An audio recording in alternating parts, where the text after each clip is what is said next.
Hello, readers by eyes and by ears. This is Mari-chan, and welcome back to my YouTube channel. I don't know if you guys can tell, but I'm like super excited. And am I excited to continue reading Peerless? Abso-freaking-lutely. But I'm really just excited because I was recently informed, even though I knew because I checked my YouTube anyway, that I officially have 500 subscribers. That's so exciting.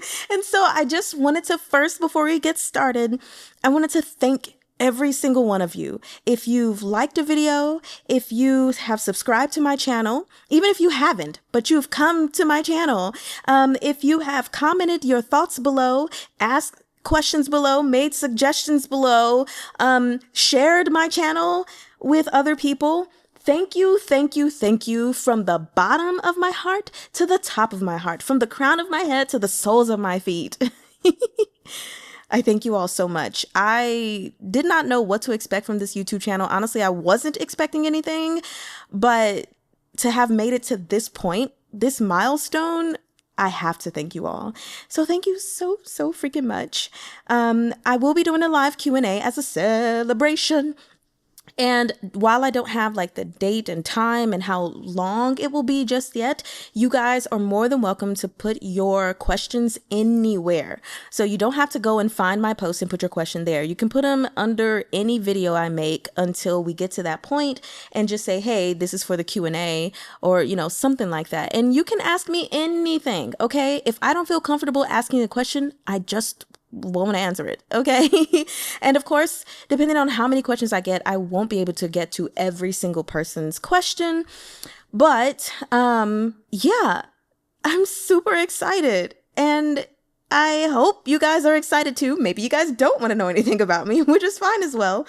But anyway, with that being said, now we can go ahead and get started on Peerless, Volume 3, also known as Wu Shuang by Meng Xi Shi, with Chapter 97.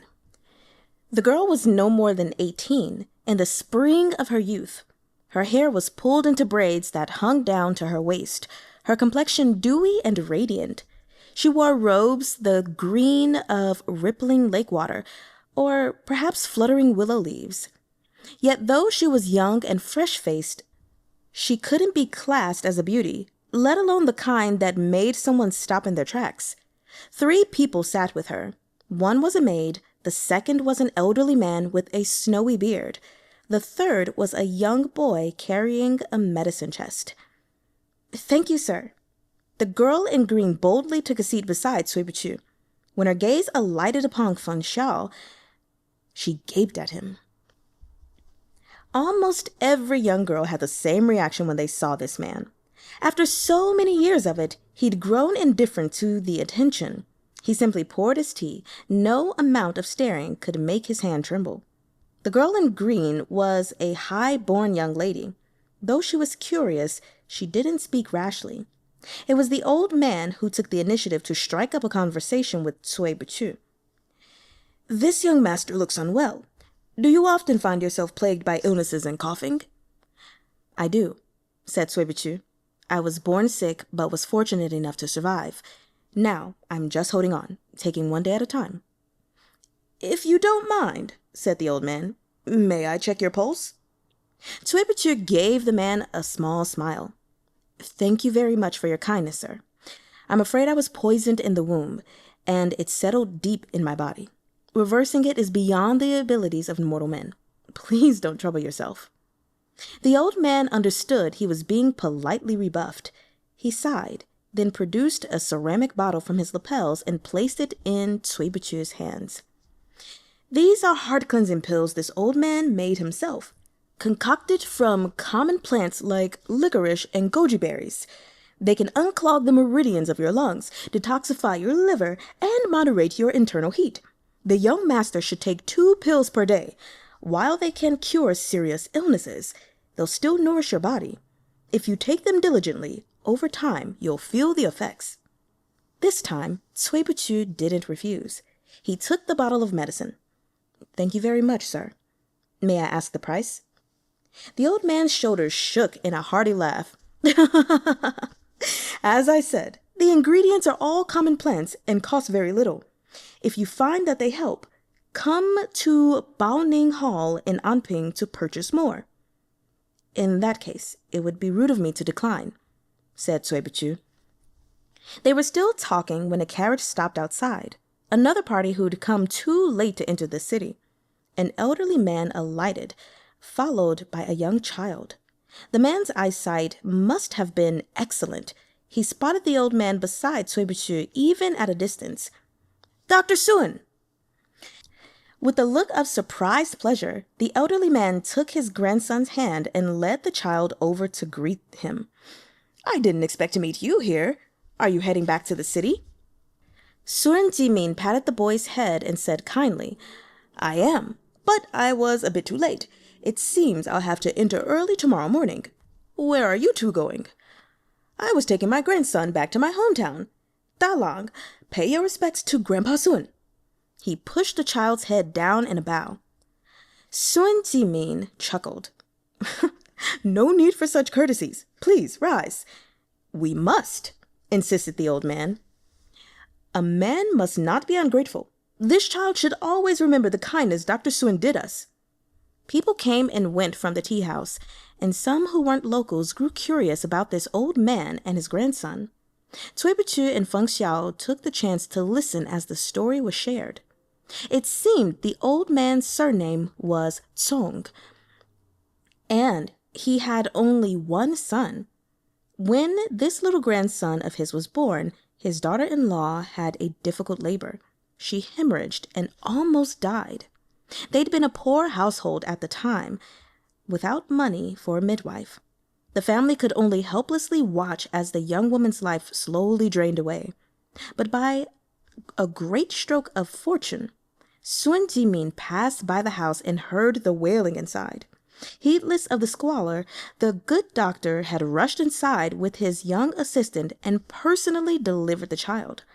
Both mother and son were safe and sound, and he prescribed the young woman some medicine to restore her to health. Seeing that the Tsong family was destitute, he hadn't asked for single copper. He'd paid for it out of his own pocket, and several times even sent his assistant to deliver more. Later, the old man's son apprenticed himself to a merchant group and traveled far and wide. With the keen insight gained from his experiences, the Tsong family's situation gradually improved, and by the time his own son was 5, they'd transformed into an affluent household. Yet, they never forgot the grace they received. They named their grandson Nianen, meaning in memory of kindness, and sent Dr. Soo-in poultry and fish every time there was a festival. The girl in green finally spoke up. Dr. Soo-in used to run his own clinic, but he couldn't stand to see his patients suffering when they couldn't afford medicine and kept waiving the cost. Over time, he could no longer keep the clinic open that way, so he came to our Baoning Hall to work for us instead. But he still insists on waiving fees for the first 10 patients he sees every day. Patients who can't afford to pay will line up outside the hall the night before their appointments. And how should I address you, Miss? Asked Tsway Boo Qu. Are you one of Dr. Soo-in's apprentices as well? The girl smiled. My surname is Tsway. I'm the 9th born, so you can call me Cui-jiuniang. I do wish to learn medicine from Dr. Soo-in, but he refuses to accept me as a pupil. I was only permitted to accompany him in his work after pleading with both him and the elders of my household. At her words, Soo-in Jimin turned from chatting with the grandfather and grandson. Practicing medicine is a lifelong commitment. One must memorize medical texts and learn to recognize all manner of herbs. Great doctors cannot remain in one place. They have a duty to travel the world helping others. You're a young lady from a noble family, brought up with every comfort. When you come of age, you should marry and raise your children in peace. Why pursue such a difficult path? Dr. Soo-in, every day I rise at dawn and follow you out of the city to visit villages, pick herbs, and perform diagnoses. Does this not demonstrate my sincerity in wanting to become your apprentice? Cui-jiuniang asked earnestly. Soo-in Jimin sighed. Jiuniang, I've known your grandfather for many years. I watched you grow up. He only agreed to let you follow me for a few days. If he'd known you wished to study medicine seriously, he'd never have allowed it. If I have to, I'll beg him until he agrees, the girl declared. At this point, Feng Xiao, who had been listening quietly, interrupted. Please forgive my rudeness. May I ask if Jiuniang is a member of the Tsway clan of Boling? Cui-jiuniang blinked. That I am, but I'm afraid the two gentlemen have the advantage of me. Feng Xiao didn't bat an eye. Surname Pei. Given name Jingzhe. A pleasure to make your acquaintance. Oh, God. I've been traveling the world seeking to expand my knowledge. I've heard the Tsway family hosts a literary festival around this time every year. I lack experience, but I've been hoping to attend and absorb what I can from watching the master scholars. He pointed at Tsway Boo Qu. This is a fellow scholar I met along the way. We got on so well that we decided to travel together. His name is Feng Xiao.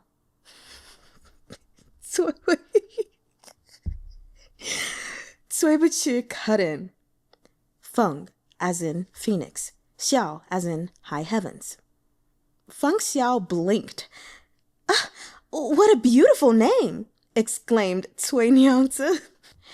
I wish I agreed, said Tsway Boo Qu, but I find it too vulgar. I was a weak and sickly child, so my mother nicknamed me Ah Go, dog, in hopes that a humble name would ward off misfortune. Personally, I think Ah Go is a better name. Cui-jiuniang may also call me Fung Ah Go. God. The corners of Feng Xiao's mouth spasmed, and he jabbed Tsway Boo Qu hard in the ribs below the table. Tsway Boo Qu almost leapt out of his seat. Feng Gongzi, what's wrong? Cried Cui-jiuniang. A pesky rat has followed me this entire journey, said Tsway Boo Qu. The wretched thing keeps trying to bite me. Just now, it bit me again. Alarmed, Cui-jiuniang looked around in alarm. Where is the rat? Worry not. I drove it away, said Feng Xiao. But what about this literary festival? Please do tell us, Jiuniang. The moment he said her name, Cui-jiuniang forgot all about the rat. That's right. The first festival was organized by my fourth uncle, Tsway Pei. As it grew in fame, so did the number of attendees, and my grandfather decided it would be held annually in the 5th month of the year, between late spring and early summer. This year's theme is pomegranate flowers. I heard the new commandery governor will participate as well. It should be a rare sight. My grandfather is a generous man, and he has a great appreciation for young talent. Since both gentlemen here are scholars, why not come with me to visit him? If he takes a liking to you, you can stay at the Tsway residence. That way, you won't need to look for an inn. You can save yourselves some money. Although she addressed them both, her gaze hardly strayed from Feng Xiao. It was clear whom she was really interested in, and equally clear that she hoped Feng Xiao would agree. Feng Xiao's attention, however, was elsewhere. When Cui-jiuniang had mentioned her grandfather, a faint sneer had curled Tsway Boo Qu's lips. Though it disappeared as quickly as it come, it hadn't escaped Feng Xiao's notice. Wouldn't that be too much trouble? Feng Xiao asked, hesitant. We only just met you, after all. Cui-jiuniang smiled. It's nothing to worry about. My grandfather and fourth uncle often invite passing scholars to stay the night. Since my fourth uncle isn't home at the moment, you'll have to meet my grandfather first. If you show enough promise, my grandfather is certain to welcome you both as honored guests. Feng Xiao, now the image of youthful eagerness, readily agreed. Then of course we'll meet him. We aren't unsophisticated fools who only know how to fish for praise. Cui-jiuniang smiled sweetly. It's settled then. We'll enter the city together tomorrow. By now, their rooms at the inn had been tidied and prepared. As the sky purpled with dusk and the tea house made ready to close for the evening, everyone finished their conversations and retired to their beds. This was a busy relay station on the outskirts of a city. Changing the bedding every day was impractical. Even once a month was a luxury. Feng Xiao looked everywhere for the innkeeper to ask him to change the sheets, to no avail. Even so, he refused to compromise.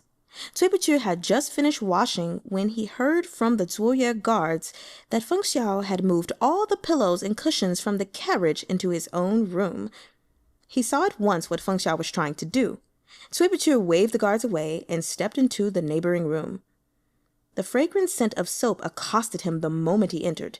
Deputy Chief Feng was laying on his side of the bed, his long hair loose and damp from his bath. Head propped in one hand, he had one leg drawn up casually as he tossed a dried fruit into his mouth. A porter stood beside him, flipping through a book and reciting melodiously. The sun was high in the sky, yet Lady Song took her maids and left the city to offer incense at Yufuo Temple. As she ascended the stone steps of the temple, the weather turned and the mighty storm... He recognized the porter as the one who'd earlier been leading guests to their rooms and running errands. The man appeared to be more or less literate, having sung the names of the inn's various dishes as he'd encountered them upstairs. It seemed Feng Xiao had put the man's skills to immediate use. Cui Buqu looked at the inn's original bedding, now piled high atop the table. Feng Xiao narrowed his eyes and beckoned to Tsway Boo, who was hovering in the doorway. Come in, Ah Go. Why are you standing there? After a moment of silence, Tsway Boo said seriously, I want to know something. Do the top 10 martial artists all act this way in private? Chapter 98. Feng Xiao sputtered a laugh. Choo-choo, you're such a joker.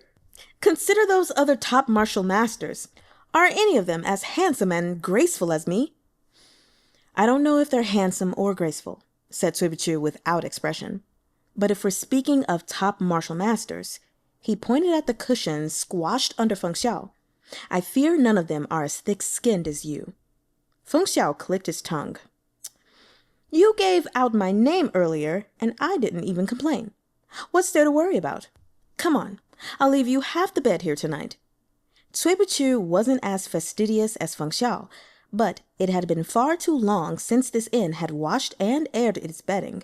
He could smell the staleness of the sheets from where he stood, and a closer examination revealed snot, blood, and tea stains, as well as some mysterious yellow spots whose origins he didn't dare contemplate. Truth be told, Tsway Boo found it hard to stomach. Even the floor seemed cleaner. After wavering at length between sleeping on the floor and sharing a bed with Feng Xiao, he reluctantly chose the latter. There was no sense in torturing himself. The floor was cold and hard, and while perhaps most people could sleep on it for a night with no ill effects, it would certainly make Tsway Boo sick. Feng Xiao waved a hand and threw a few copper coins to the porter. The man happily pocketed the money and left, closing the door behind him. Tsway Boo was in chronically poor health and prone to fatigue. If he didn't get a good night's sleep, he'd be only more exhausted the next day. He had no interest in bickering with Feng Xiao. He lay down in his robes and was soon fast asleep. But on the other side of the bed, Feng Xiao was wide awake. He tossed and turned. These inn beds were far from sturdy, and the frame creaked whenever Feng Xiao turned over, which he did frequently. First, he faced left, then right. He turned to lay flat on his back, then faced left again. Tsway Boo couldn't take it anymore. He sat up. Are you going to sleep or not? I have a question, said Feng Xiao innocently.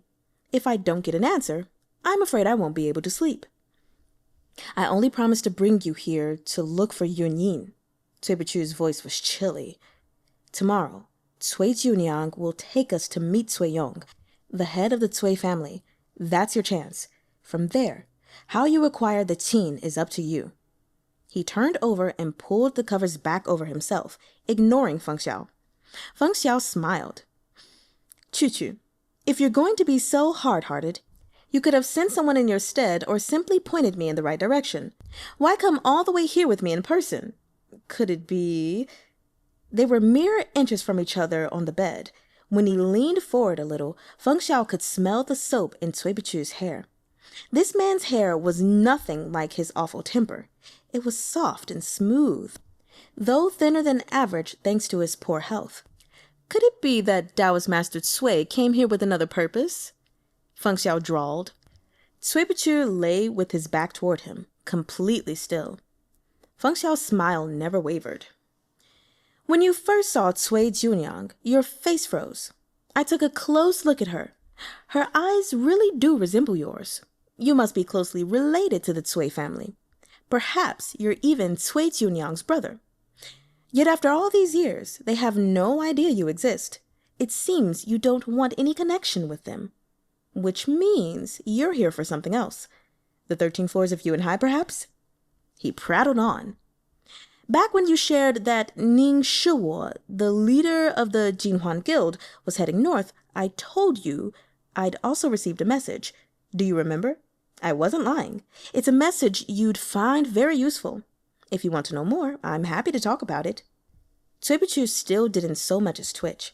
Feng Xiao found it hard to believe that Tsway Boo Qu could fall asleep so quickly. He leaned over for a look, only to realize there was something stuffed in Tsway Boo Qu's ears. Feng Xiao blinked down in astonishment at the 2 balls of white cotton peeking from beneath Tsway Boo Qu's hair. A smile tugged at the corner of Tsway Boo Qu's lips. He dreamt that he shoved Feng Xiao into a deep pit. He watched Feng Xiao jump up and down at the bottom, shouting at him, all while he stood up above, arms crossed in satisfaction. With his ears stuffed with cotton, Tsway Boo Qu slumbered in blissful silence.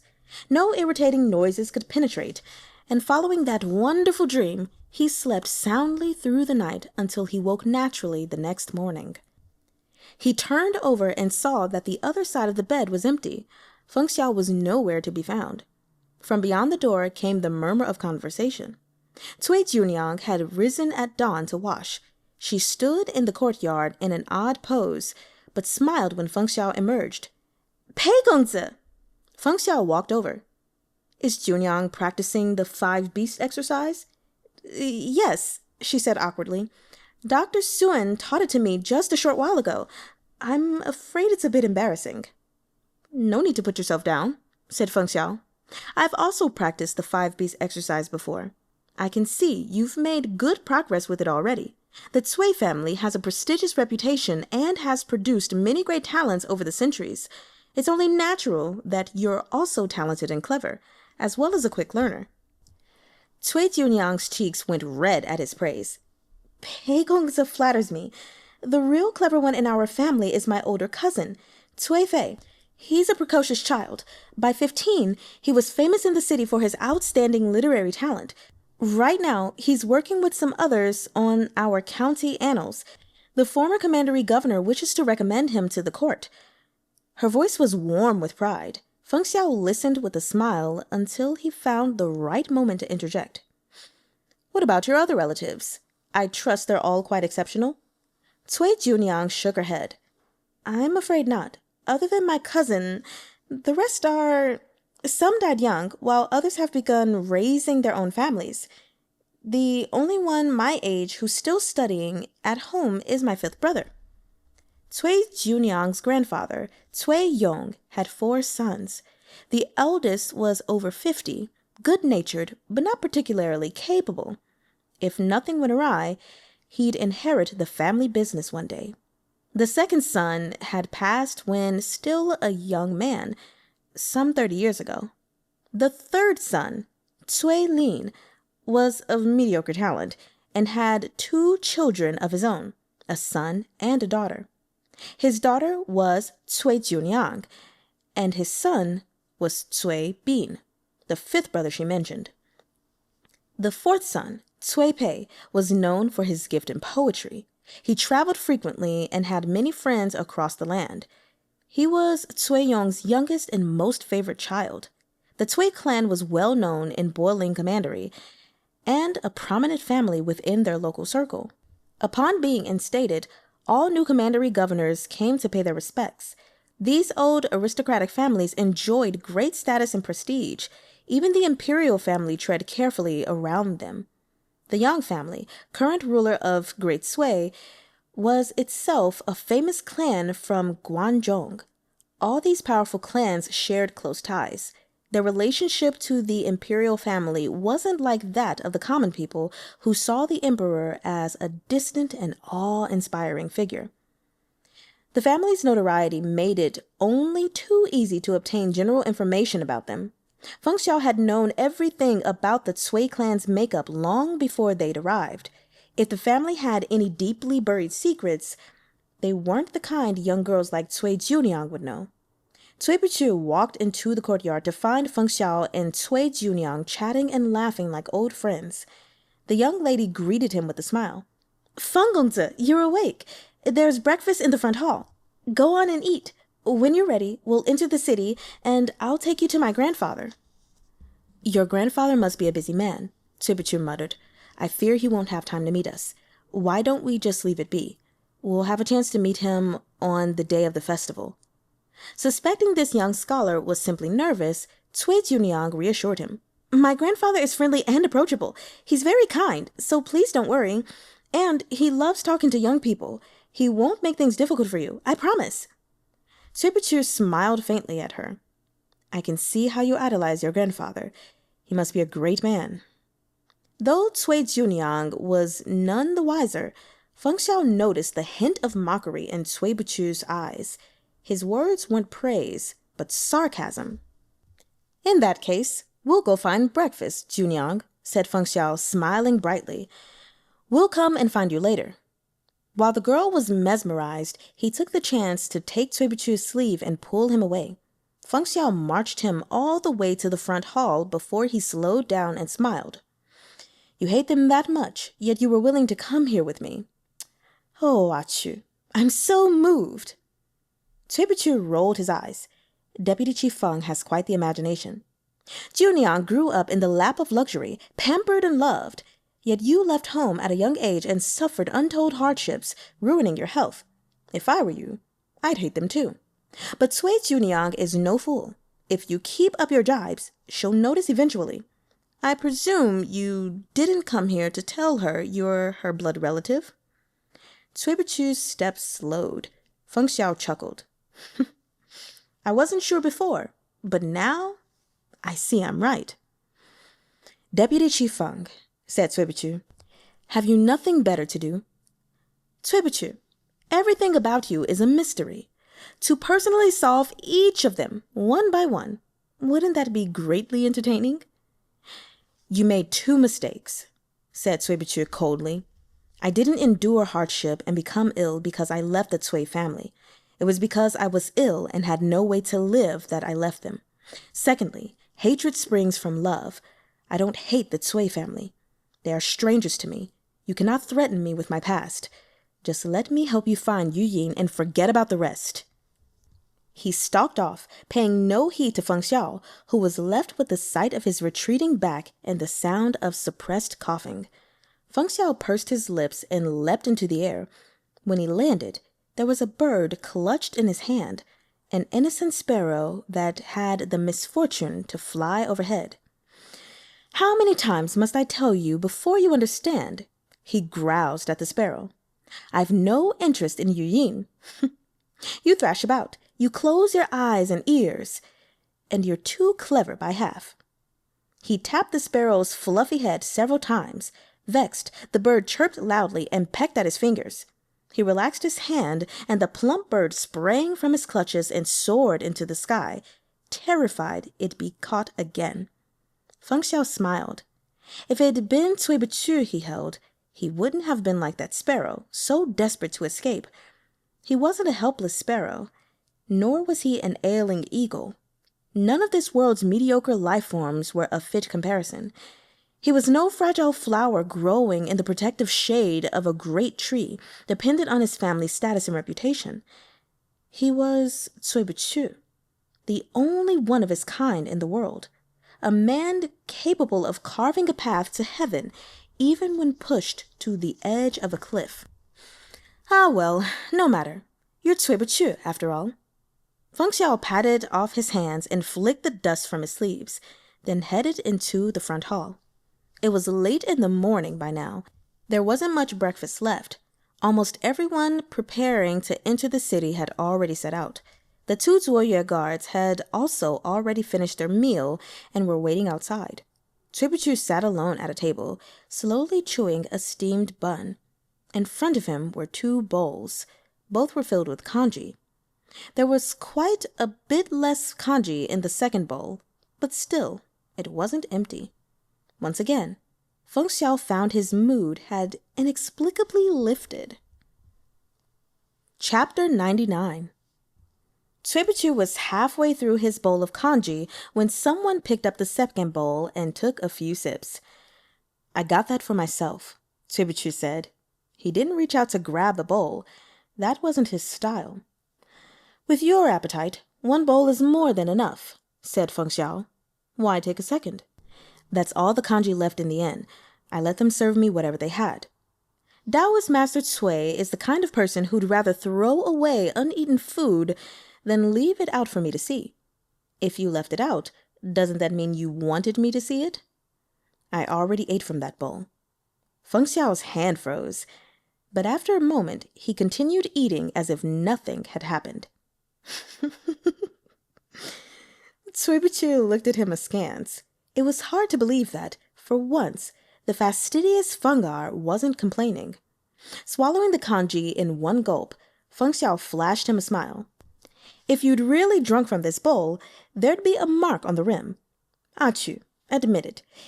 Is it really so hard to say that you were feeling soft, so you decided to get your companion a bowl of congee?"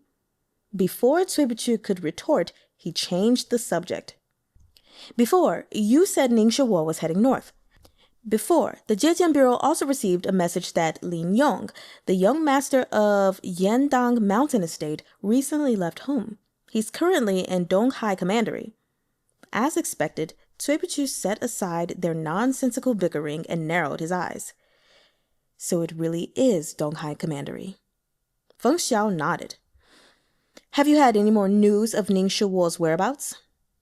"He arrived in Dongchu province a few days ago. It's only a day's travel from Donghai Commandery. We can presume the two will meet soon." Feng Xiao and Lin Yong had shared a fair number of chance encounters. While Tsway Boo Qu had been concealing his identity in Liaogong City, Feng Xiao had taken Tsway Boo Qu for an accomplice to the Khotanese envoy's murder and detained him. During the Linlong Pavilion auction, Tsway Boo Qu had seen Lin Yong's infatuation with Feng Xiao for himself. The jealous young man had treated Tsway Boo Qu with open hostility. As for Donghai Commandery, its significance was related to the verses they'd found on Duan Qihu's corpse in Qianmo. The excerpts had at first seemed random, and Tsway Boo Qu and Feng Xiao had spent an afternoon agonizing over them before managing to tease out two place names, Donghai Commandery and Mount Jieshi. But at that time, they'd been unable to narrow it down any further. Fanning himself, Feng Xiao said, "Mount Jieshi lies in Feizhou County, which falls under the jurisdiction of Beiping Commandery. I sent men to both Beiping and Donghai, and they found something interesting." He looked expectantly at Tsway Boo Qu. "In Tan County near the East Sea, there's a mountain and a pavilion," Tsway Boo Qu said. "The mountain represents the mountains of returning, while the pavilion at its foot represents the pavilion of love. This fits perfectly with the last verse of those poetry excerpts. To your side I will return if safe, if dead my love will never fade." Feng Xiao shrugged. "So you realized it too. It seems there was no need for me to say anything." "Southern Jinhuan and northern Yandang," Tsway Boo Qu muttered in thought.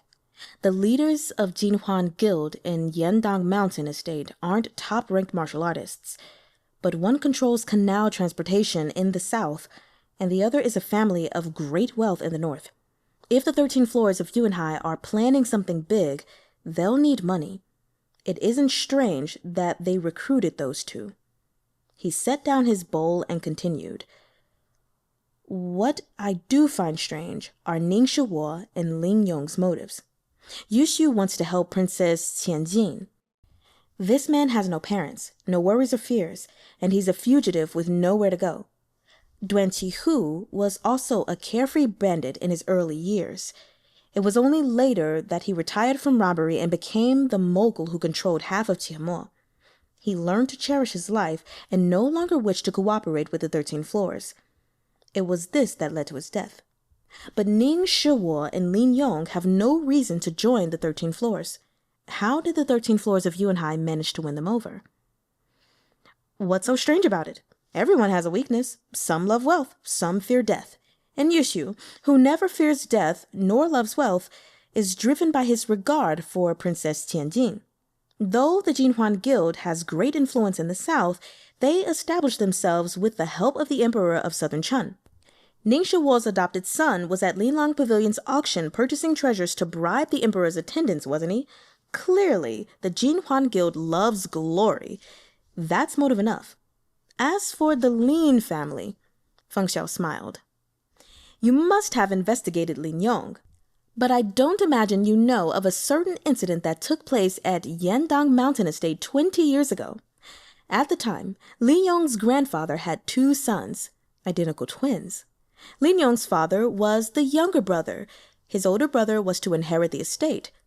But around 20 years ago, the older brother went missing on his way home. Lin Yong's grandfather sent out search parties. They looked for a long time before finally discovering the brother's body on the banks of a river. He appeared to have drowned. Yet how could a martial artist die by drowning? The matter was never resolved, but Lin Yong's father ended up inheriting the villa. He glanced at Tsway Boo Qu, who was lost in thought. Are you thinking the younger brother killed the older so he could inherit the estate? Tsway Boo Qu first shook his head, then nodded. A look of confusion passed over his face. I remember something else, that's all. It's nothing to do with this, so I'll mention it later. But based on what you've said, the brothers must have been very close. Surely it was impossible that he would kill his own brother to inherit the estate. Feng Xiao nodded. What's more, both brothers fell in love with the same maiden. The older brother chose to step aside for the younger brother. He even told his father that he didn't care to inherit the estate. The younger brother had no reason to kill him. But what if the supposed younger brother is actually the older brother who was said to have died? Asked Tsway Boo Qu slowly. If the older brother killed the younger, there would have been no one to compete with him for the estate, and the maiden he loved would be his. They were identical twins, so outsiders might not notice the switch. If their mannerisms were similar, though, he might even have been able to deceive his own family. For a moment, Feng Xiao was silent. Why am I sitting here listening to your wild fantasies this early in the morning? Because you drank that bowl of kanji, Tsway Boo Qu thought. Why do my lords look so severe? Called a clear voice of a young maiden. Cui-jiuniang had ambled over to remind them that it was time to set off.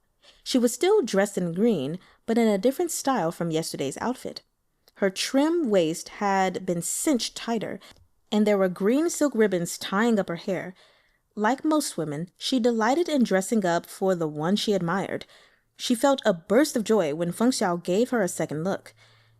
I already sent someone to inform my grandfather. We should arrive at the Tsway residence before noon. My grandfather will welcome you with a feast. Both you gentlemen can feel right at home, she rambled, trying to make conversation.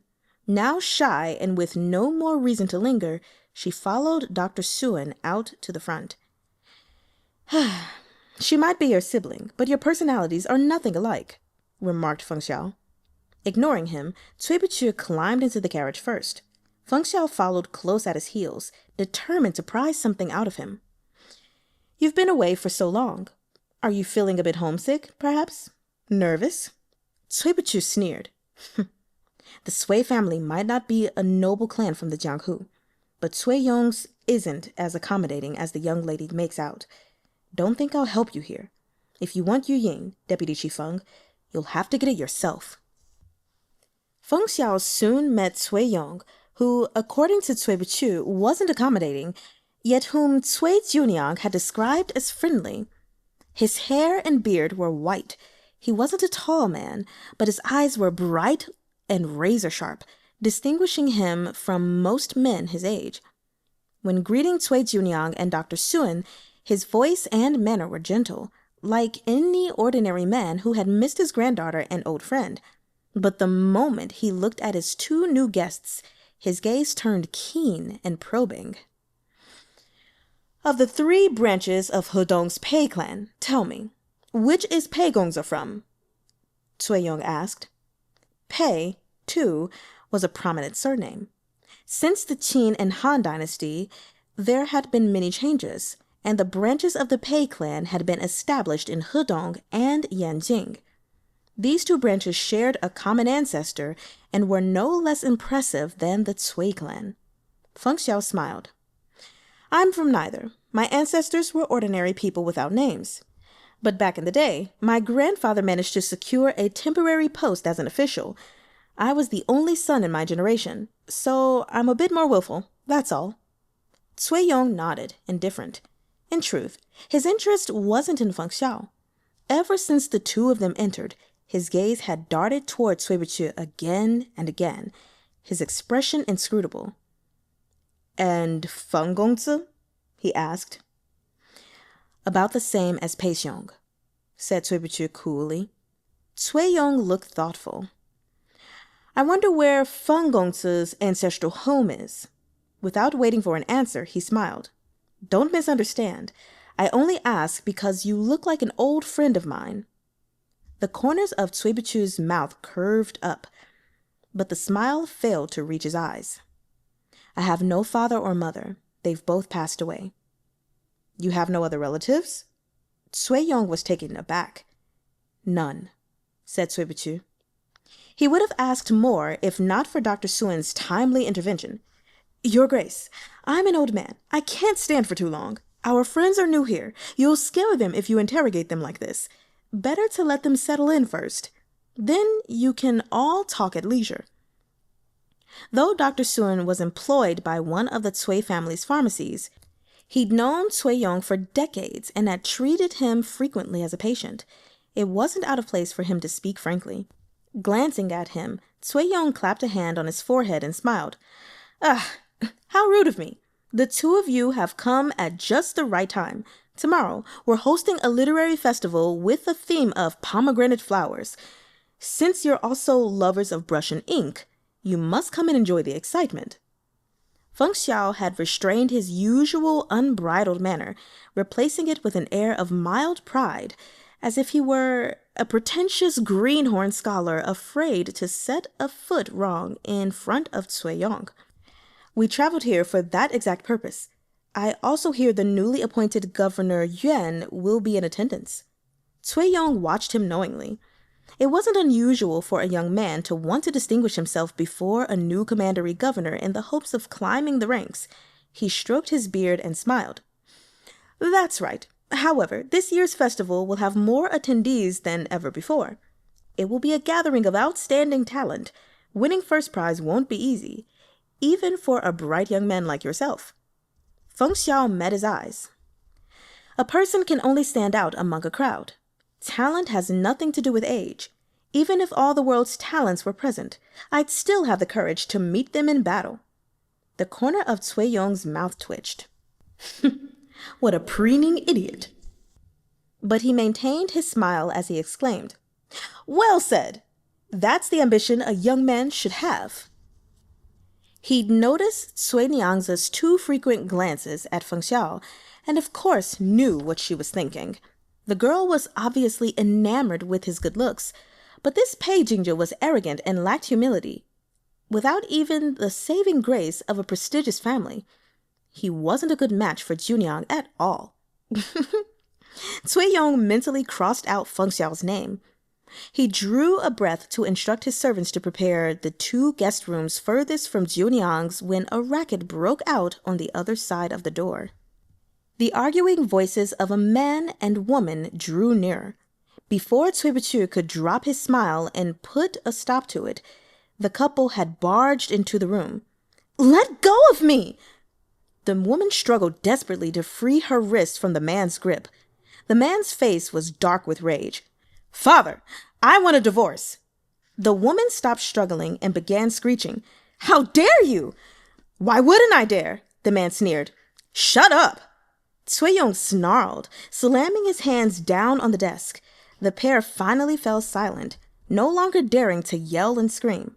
Sullen anger lined both their faces. "We have guests present. How could you behave so deplorably? Get out, both of you. We'll discuss your problems later." Yong's gaze was icy. It seemed he was no stranger to his son and daughter-in-law's disputes. The woman knelt before him. "Father, this accursed Tsway Lean dared break the family's rules. He's keeping a mistress in the city and saying he wishes for a divorce. Please give me justice." Tsway Lean scoffed. "She's a kind-hearted woman, yet you took her for a family servant to abuse as you please. My ultimatum stands. If you touch a single strand of hair on her head, I'll have you punished to the full extent of the law. Even the gods of the immortal realm of Dalua Mountain won't be able to save you then. Get the hell out." Yong roared. With this, Feng Xiao had seen enough to infer this couple's identities. The man had to be Tsway Lean, the least accomplished of Yong's 4 sons. He was the youngest legitimate child, said to have been handsome from birth. His parents loved him to the point of spoiling him, and as a result, he reached middle age having achieved absolutely nothing. Even handling his own family affairs was beyond his capabilities. His father had to mediate for him. It was difficult to imagine someone so unexceptional could possibly be Cui Buqu's father. Tears welled up in Cui-jiuniang's eyes as she watched her parents argue in front of their guests. It was horribly embarrassing, even more so because she'd taken a liking to one of them. Feng Xiao was still watching the show when he heard Cui Buqu speak up. "Duke Tsway, please don't mind us. We'll take our leave." Yong forced a smile. "Jiuniang, have someone take the 2 gentlemen to their rooms and see Dr. Soo-in out." Jiuniang quickly assented. Head down, she led Dr. Soo-in and the others away, afraid to even look at Feng Xiao as she did. But as Cui Buqu turned to leave with them, he stopped by Tsway Lean. "Wait." Tsway Lean took a few steps toward him, a queer expression coming over his face. "Who are you?" He stepped out to grab Cui Buqu as if to pull him in for a closer look. He was blocked by a fan. Feng Xiao smiled thinly. "Please have some self-respect." Tsway Lean ignored Feng Xiao, his eyes never leaving Cui Buqu. "You look familiar." The ghost of a smile crept over Cui Buqu's face. "Surely I look like many people." Tsway Lean looked a bit awkward but persisted in saying, "You really do look like Sanlang." Yong said sharply. Tsway Lean pressed his lips shut. Feng Xiao and Cui Buqu left side by side. The faint sounds of Yong scolding his son and daughter-in-law followed them through the door. The Tsway clan is a prestigious family, yet it seems petty infighting is unavoidable even within this lofty manor. Feng Xiao shook open his fan and waved it with a sigh. "Achu, it's really so unfortunate you didn't grow up here. Just think, you might have ended up like Tsway Lean. It'd be better to bash your head against a wall and die." "The Tsway clan isn't without remarkable individuals," said Cui Buqu. "The 4th son, Tsway Pei, was born out of wedlock, but he's been brilliant his entire life and is famed for his poetry. The remaining 2 sons are thoroughly mediocre, but neither of them is as much of a bastard as Tsway Lean." His tone was bland. It certainly didn't sound like he was talking about his own father. Feng Xiao began to wonder if he'd speculated wrongly. Designating a man a hero based on the circumstances of his birth was a foolish thing to do. Throughout history, great men had never been held back by their origins. Feng Xiao didn't believe knowing his opponent's background would confer any advantage. Despite this, his curiosity about Cui Buqu was increasing by the day. Not the curiosity one might hold toward an opponent, but a genuine interest in the man himself. He hadn't yet delved into his own thoughts deeply enough to realize the incongruity there. A garden was laid out next to the Tsway manor, intended specifically for entertaining guests. Cui Buqu and Feng Xiao were brought to 2 side rooms near the rockery, and on pushing open the door, they found a winding path and a small pond. The Tsway clan had assigned 2 beautiful maids to personally attend them. Everything had been thoughtfully arranged for their comfort, and even Deputy Chief Feng, a man accustomed to luxury, was completely satisfied. Cui Buqu couldn't resist mocking him. Cui-jiuniang is hoping you'll be seduced by the maids, and Cui-jiuniang will see how shallow of a man she set her sights on. Alas, Cui-jiuniang could never imagine how unworthy you deem the rest of us. The only one you jump to marry is your own reflection. Feng Xiao chuckled. Chu-chu, have you noticed you're especially cutting when you're unhappy? No, Cui Buqu said expressionlessly. Feng Xiao patted his shoulder. It's very cute. Keep it up. Cui Buqu looked at him like he was an idiot. Suddenly, Feng Xiao leaned in. Cui Buqu frowned, flinching back, but a quick hand on his wrist stopped him and dragged him forward. Feng Xiao's expression was warm and intimate, as if he was about to share a secret. There's plenty of baggage between you and the Tsway family. Even if you act like they're strangers, they make you uneasy.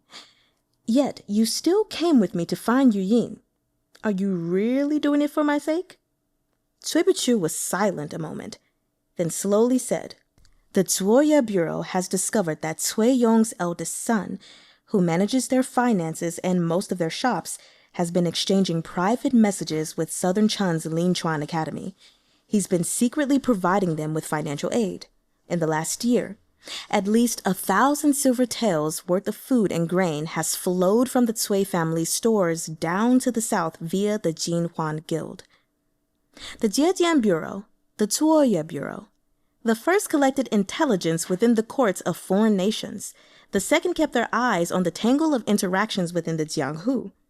Though their scope of interest might occasionally overlap, their duties had been clearly defined from the day of their establishment. That the Tswoya Bureau had obtained leads from the Linchuan Academy that were unknown to the Zhejiang Bureau didn't surprise Feng Xiao. And here I thought you'd learned the pleasure of leisure. You came to handle yet another case. It's not just the case, Cui Buqu said breezily. I meant it when I said I don't hate the Tsway family.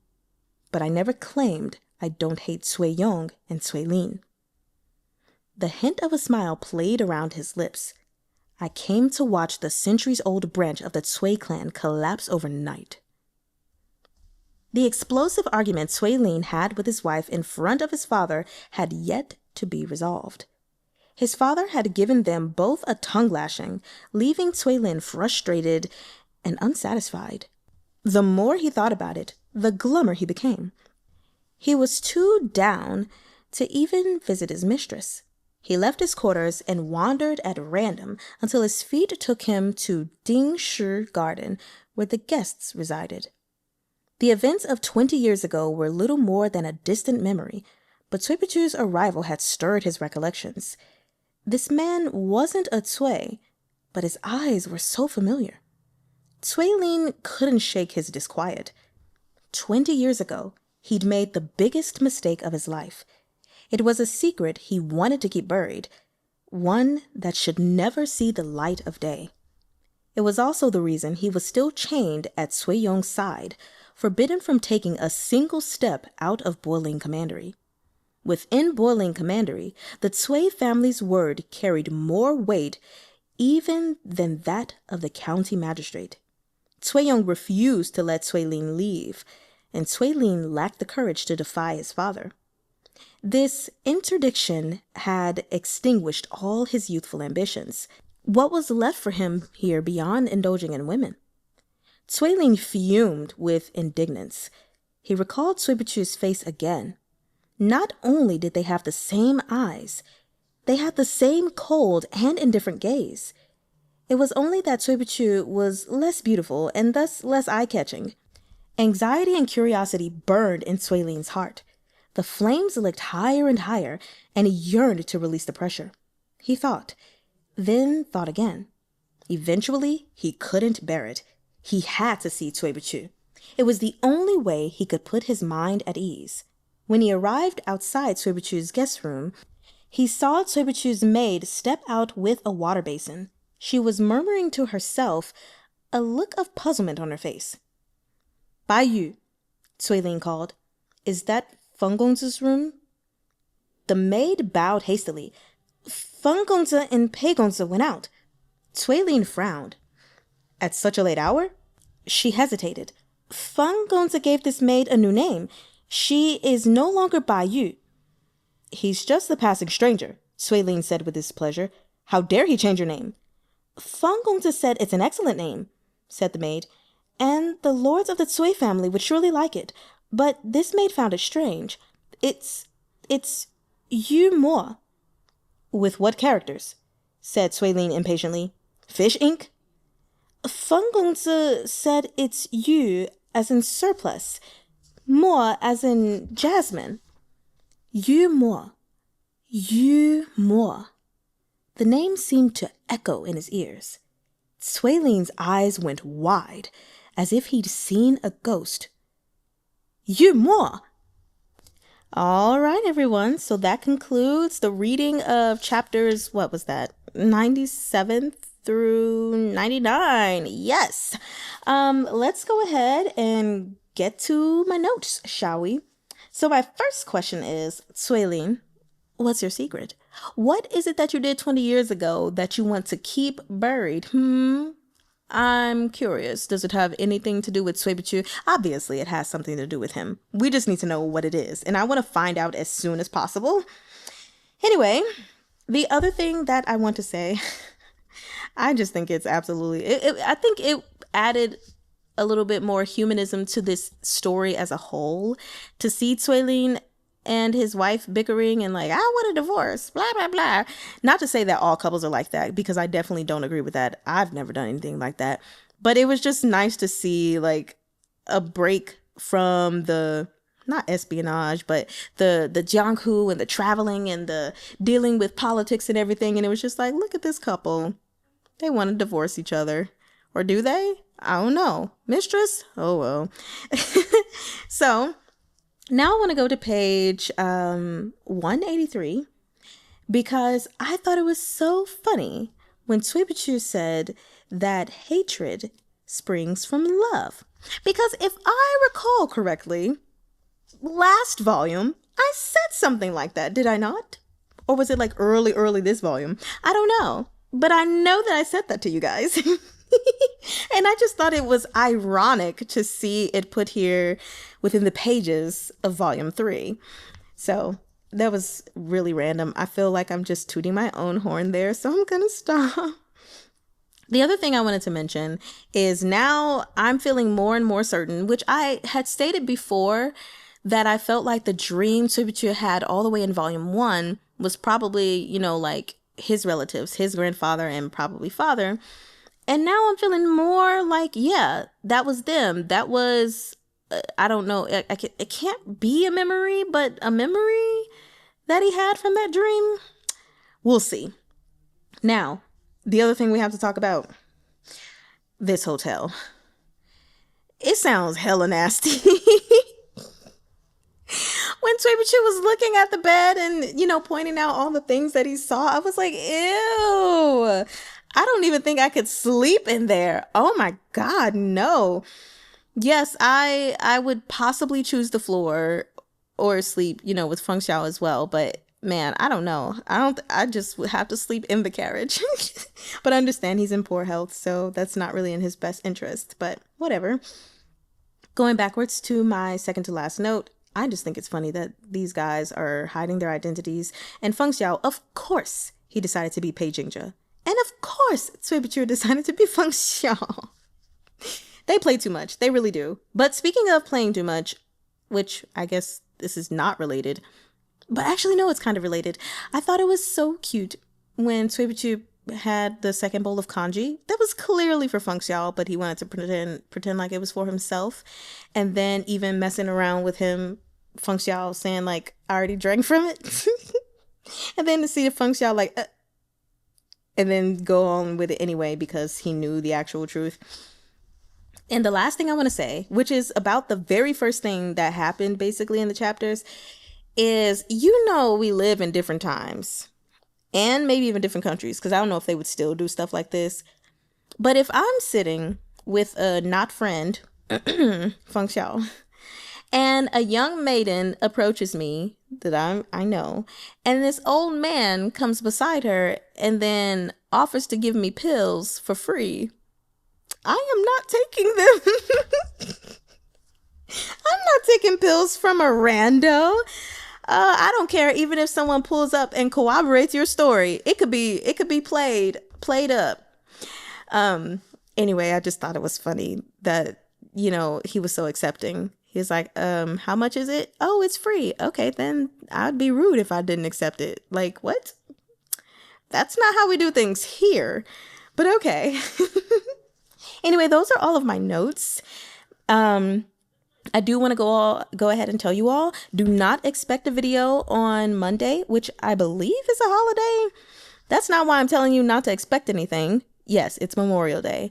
I am just having a mini vacation with my best friend / sister, and we're going to be gone all the way through Monday. So you'll probably get something on Tuesday. And I'm not sure how long the video will be, if it'll be a full hour's worth of reading or a little shorter than that. We'll see. I wanted to read more for you guys, like for this release, but in preparation for the trip, I've been doing so much, like trying to do all my schoolwork early and doing heavy work and then some things around the house and making sure I cooked enough food for my husband and blah, blah, blah, blah, blah. All these things you don't care about. So yeah, we only have an hour today. 55 minutes of reading or something like that. Anyway, I hope you all enjoy your day. Or if you didn't enjoy your day, have the most beautiful freaking sleep of your entire life. And I will see you all next week. Have a wonderful 3-day weekend if your job isn't making you come in. And well, I need